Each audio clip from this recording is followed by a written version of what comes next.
leave because we fought, and I definitely didn't leave because I was ready. This incident happened 1992, and there is a reason why the title of this story is The Reason I Left My Mom's House in New York. I left because something in that house knew I wasn't supposed to stay. And the worst part, I think it had been waiting for me to realize it. You ever get that feeling, like a place is watching you, not a person, not something you can point at, just the space itself, the walls, the silence. Like if you stood still long enough, you'd hear it breathe. That's what my mom's house started to feel like. But it didn't start that way. It never does. My mom's house was in a quiet part of New York, not the loud, crowded city-side people imagine. This was deeper, older, the kind of neighborhood where the buildings look like they've seen too much but won't talk about it. Narrow streets, faded brick, windows that reflect more than they should. We moved there when I was 12. At the time, it felt normal. Small kitchen, thin hallway, stairs that creaked in a way you eventually learned to ignore. My room was at the end of the hall, last door on the right. That detail matters because everything started there. At first, nothing felt wrong, just regular life, school, friends, late nights on my phone, my mom working long hours, coming home tired but trying her best. We weren't rich, but we were okay. It was quiet, too quiet maybe, but you don't question quiet when it's all you know. Looking back now, I can point to the exact moment something shifted, but at the time, it felt like nothing. Just one of those small things you brush off, until you can't anymore. It started with the door.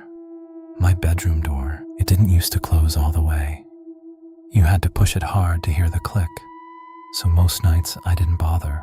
I'd leave it slightly open, just enough to see the hallway light, that dim yellow glow, comforting in a way, until one night, it closed on its own. I remember exactly what I was doing, scrolling through my phone, half asleep, didn't hear footsteps, didn't feel a draft, nothing, just click. I looked up immediately, because it wasn't just the sound, it was how final it felt, like something had decided something.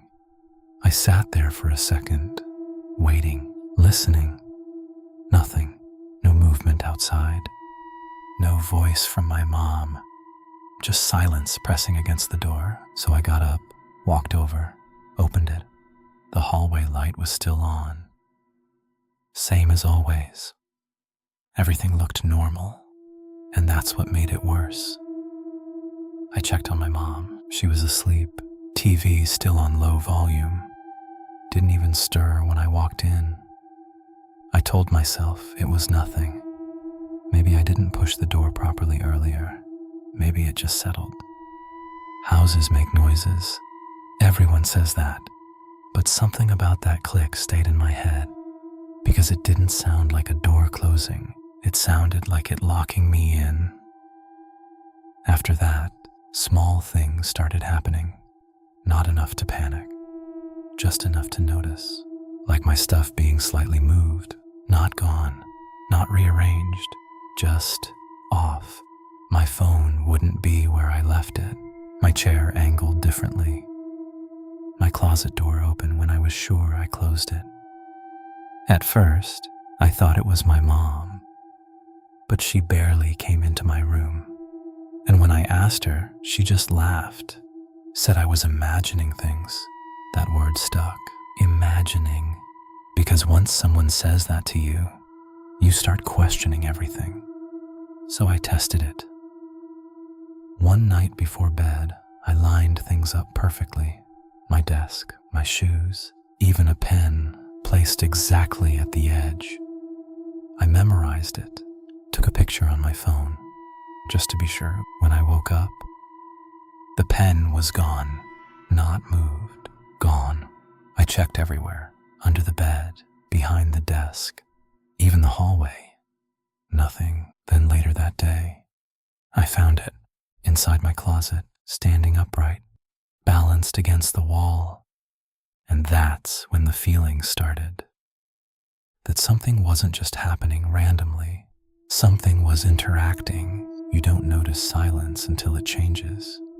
There's a normal kind of quiet, the kind you can relax in. Then there's the kind that feels thick, like it's listening back. That's what nights became. I'd lie in bed, staring at the ceiling, and the house would feel aware, not noisy, not chaotic, just present.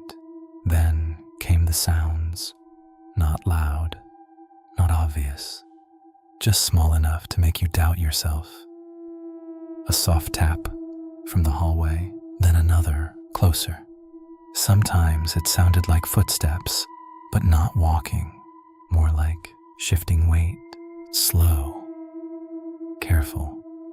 I told myself it was the house settling. Old buildings do that. Everyone says that. But houses don't stop when you sit up. And these sounds, they stopped every time I listened. There's always a moment where things stop being explainable. This was mine. It was late, maybe 2 or 3 a.m. I couldn't sleep. That feeling again, like something was off. My door was slightly open, same as always. Hallway light still on. Then I saw it. The light changed, not turned off, not flickering, just dimmed, like something passed in front of it. Slowly, I froze. Didn't breathe, didn't move.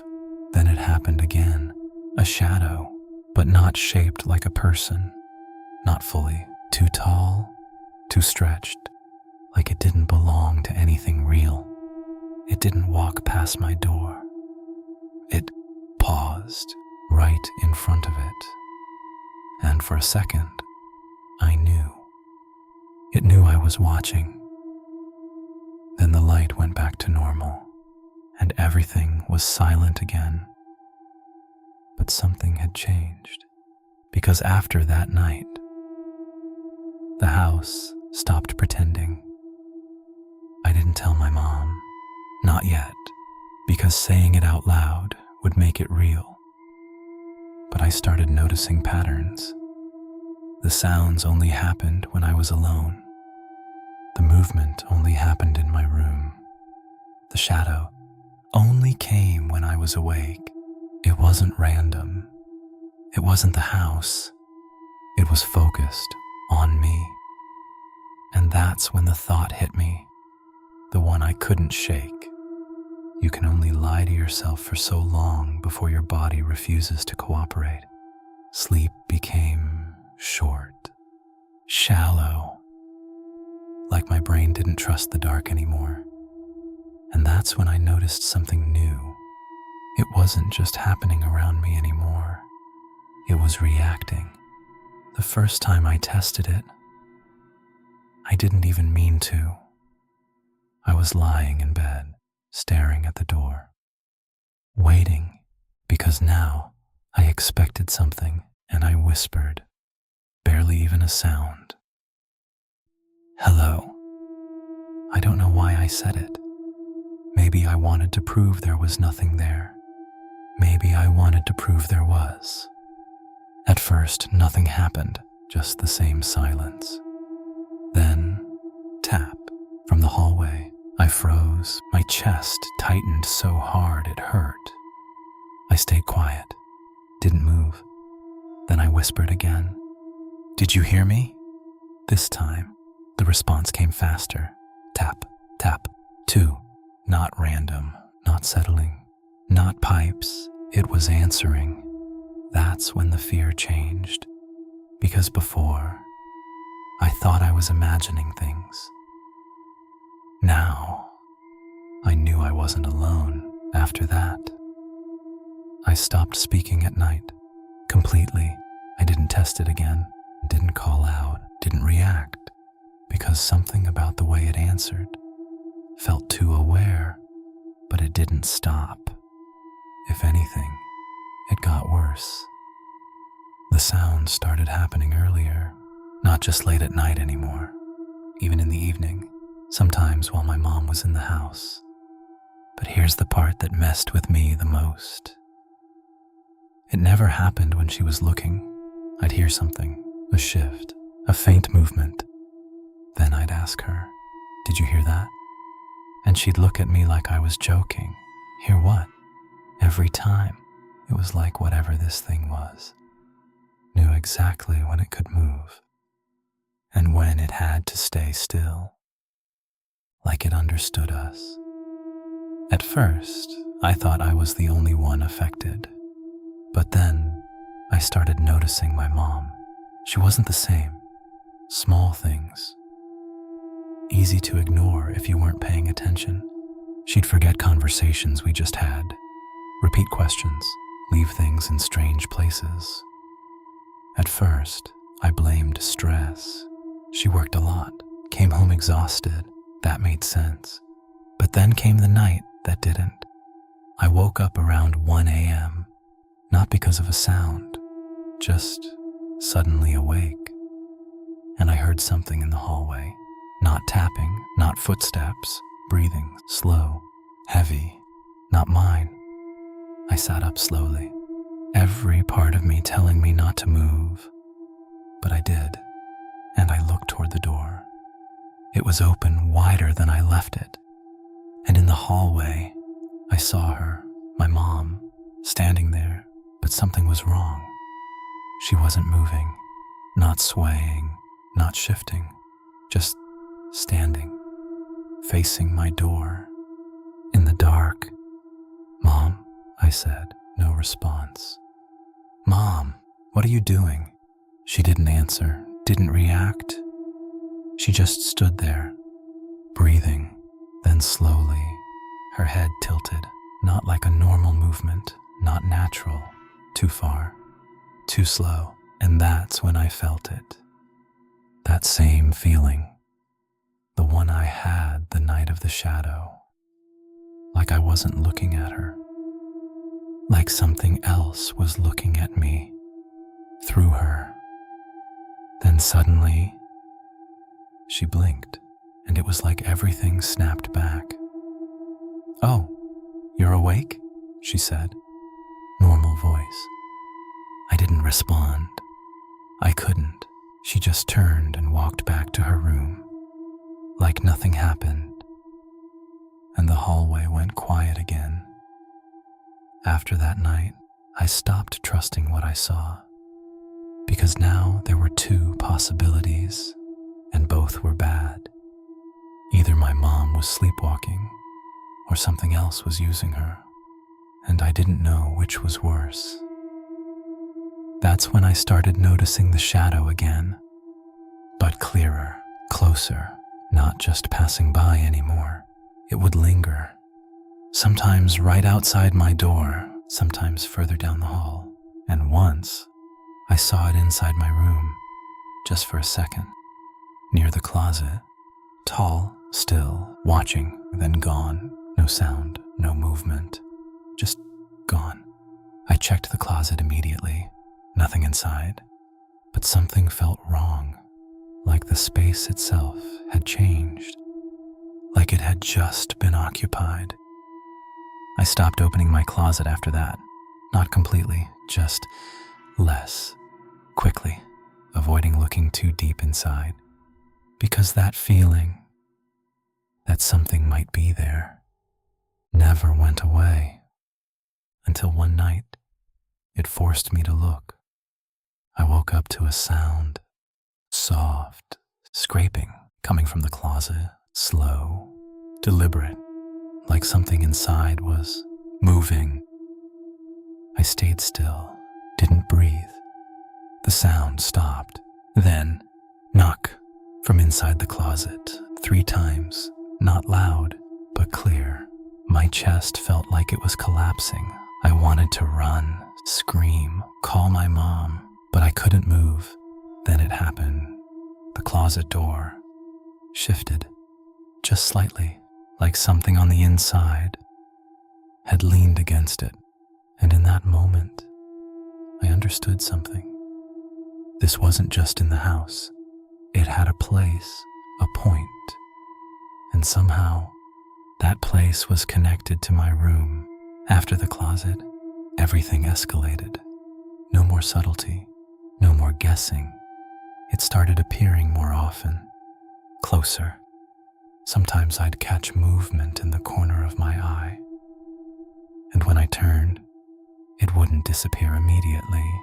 It would stay, just long enough to make sure I saw it. And the shape, it was changing. Less stretched, more defined, more human. That's when I knew this wasn't random. It was learning, adapting, becoming something I could recognize. And I think that was intentional. Because fear is stronger when it feels familiar. You're probably wondering, why didn't I just leave? Why stay in a place like that? The answer isn't simple, because when something like this happens, it doesn't hit you all at once. It builds, slowly, just enough for you to keep explaining it away. Just enough to stay, and then, before you realize it, you're already too deep. Also, this was my home. Where was I supposed to go? And my mom, I couldn't just leave her there. Not when I wasn't even sure what was happening to her. But deep down, I think I knew something I didn't want to admit. Whatever was in that house wasn't trying to make me leave. It was trying to make me stay. The final realization didn't come from a shadow, or a sound, or even my mom. It came from something much smaller, something I almost missed. One morning, I checked my phone and saw something strange, a voice recording saved at 3:12 a.m. I don't record things, ever. I don't even use that app. But it was there, and it was from my room. My hands were shaking when I pressed play. At first, just silence. Then, breathing. Not mine. Then a voice. Low, distorted, but clear enough to understand. It said, "You see me now?" Then a pause. And then, "So you can't leave." Click. Recording ends. I didn't move for a long time after that, because in that moment, everything made sense. Not in a comforting way, but in the worst possible way. This wasn't random. This wasn't imagination. This wasn't even just haunting. It was control, and somehow, somewhere along the way, I had already become part of it.